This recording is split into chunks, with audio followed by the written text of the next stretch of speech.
Hi, it's Alexander here.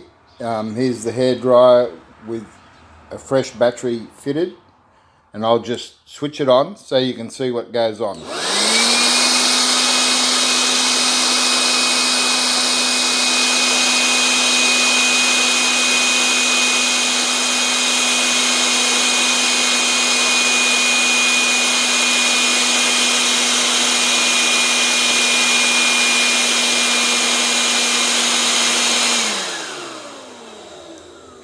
There you go. Like I said, I haven't let go. He watched me let go of the trigger.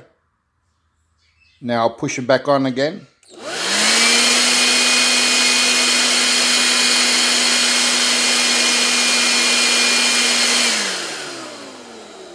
And it keeps doing this. This is ridiculous. How are you supposed to do anything?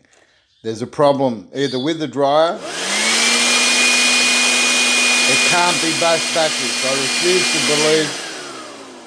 I don't think it's the batteries. I refuse to believe it's the batteries. There's the other one there.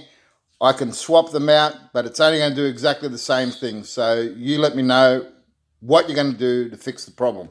Bye.